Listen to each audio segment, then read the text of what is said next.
Ako po si Father Dan Domingo de Los Angeles. 13 taon na akong pari. As a priest, I had always thought I was already so blessed.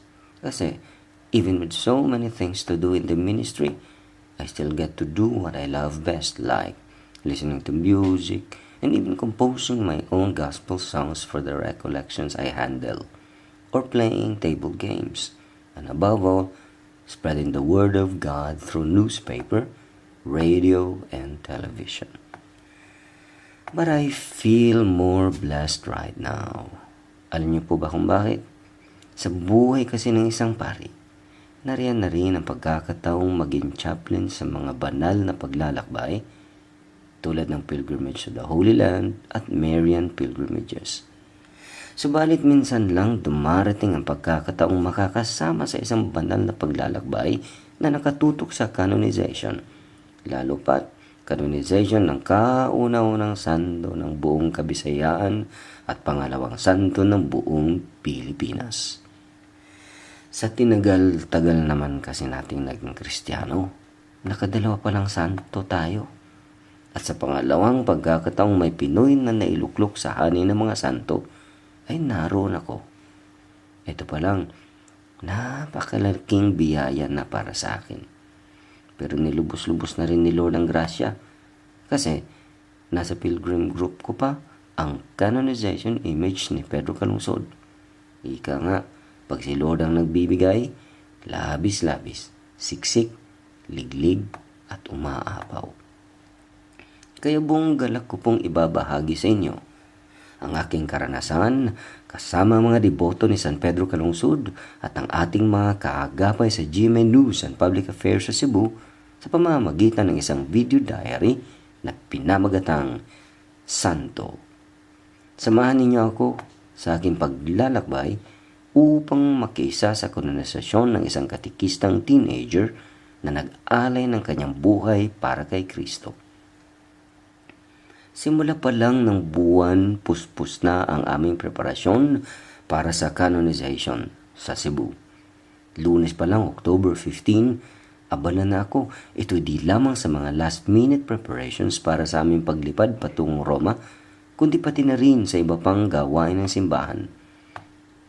As if that was not enough, I had to undergo a crash course on video file transferring with my colleagues at GMA Network, where I continue to host a weekly gospel segment on Mano-Mano, GMA Cebu's morning news program. Hating gabi na nang matapos kami sa GMA. Dahil simple lang naman ang wardrobe ng isang pari, akala ko packing up in the last minute was not a big problem, but only to realize na wala pala akong malaking maletang mapaglagyan ng aking mga gamit. I had to wait until morning to borrow from friends and be in time for the 9 o'clock morning check-in time at the airport.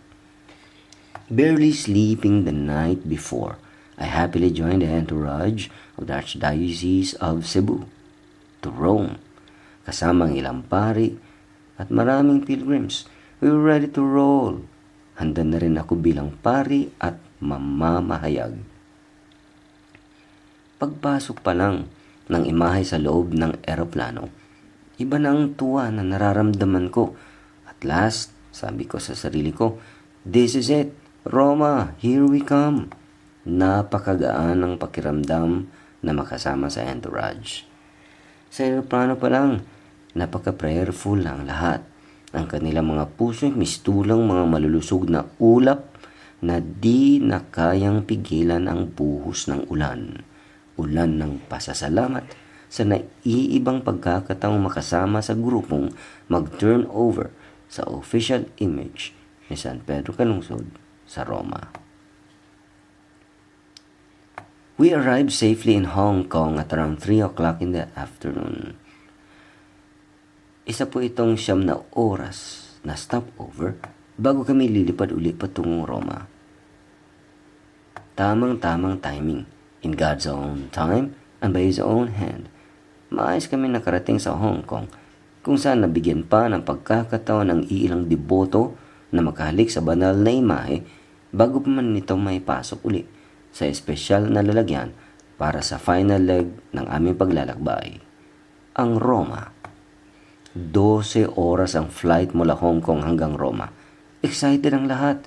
Kahit medyo lito nga lang dahil umurong yung oras 6 hours kasing late ang Roma sa oras ng Pilipinas. Sabi ko sa sarili ko kahit papano, nakalamang ang Pilipinas sa Europa. Finally, nakarating kami. Mula airport, tumulak kami papuntang Colegio Filipino. Magit kumulang 45 minutes ang aming biyahe. Ito ang Colegio Filipino. Dito nakatira ang mga seminarista at paring pinapadala ng mga superior nila upang makapag-aral sa Italy at higit pang palalimin ang kanilang kaalaman ukol sa salita ng Diyos. Dito ilalagak ang imahe ng Beato para sa preparasyon lalo na sa Triduum mula October 18. Alas 10:20 oras ng Roma nang kami dumating sa Colegio Filipino. Sinalubong kami ni Father Marba Lili, Monsignor Dennis Villarojo, nandun na rin ang secretary ni Cardinal Vidal na si Father Jojo. Wala akong naramdamang pagod, masaya, excited, mataas ang aking adrenaline kumbaga.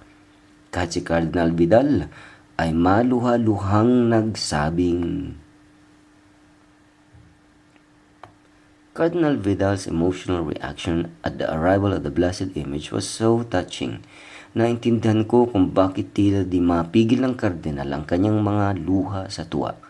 Sa kanyang administrasyon kasi, bilang Arsobispo ng Cebu, sinimulan ang cause for beatification of Pedro Calungsod. At nakanonize nga siya. Ngayon, nag-retire na siya, di niya akalaing makarating siya sa araw na to na mayakap niya ang imahe na simbolo ng pagiging ganap na santo ni San Pedro Calungsod. The day before the canonization, damang-daman na ang Pinoy power sa pinakahuling araw ng paghahanda na kung tawagin ay third day of the Triduum. Doon ito ginawa sa Basilica de Santa Maria Maggiore na malapit din lang sa St. Peter's Basilica. Daming Pinoy na pare at obispo at lalong napakaraming Pinoy faithfuls na dumalo. Ang galing ng choir ng University of the Visayas, kahit a cappella, pang-concert ang boses nila. Matapos ang Mass, pinagkaguluhan sila sa labas at pinakanta ng pinakanta. Naroon din si dating Chief Justice Hilario Davide. At syempre, papahuli ba naman si Cebu City Mayor Michael Rama. Araw ng kanonisasyon. I saw a sea of humanity at the St. Peter's Square. Sa dami ng tao doon, nangingibabaw ang hiyaw at sigawan ng napakaraming mga Pilipino. Ang ilan sa kanila may bitbit na Philippine flags, ang iba naman may dalang larawan o imahe ng Nooy Beato Pedro Calungsod. Di sila magkamayaw sa tuwa nang tawagin ang pangalang Beato Pedro Calungsod. Pagkatapos ng canonization rites, isinagawa naman ang Thanksgiving Mass sa loob ng St. Peter's Basilica, dagsa rin ang mga Pinoy na dumating.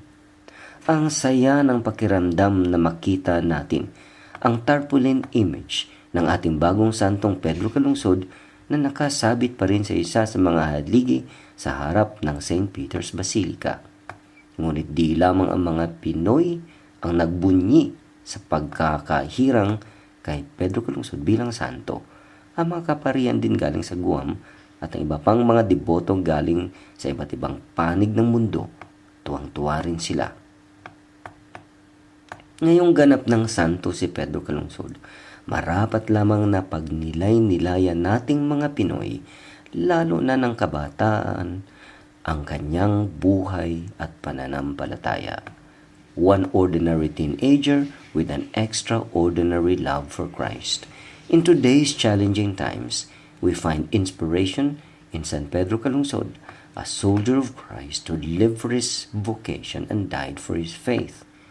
My journey to Rome with San Pedro Calungsod is a milestone in my life as a priest. But it is also one big challenge. Di ba dapat lamang ang pari in terms of spirituality sa isang sakristan? Sakristan lang si San Pedro noon, Ngunit narating niya ang ganyang antas ng kabanalan.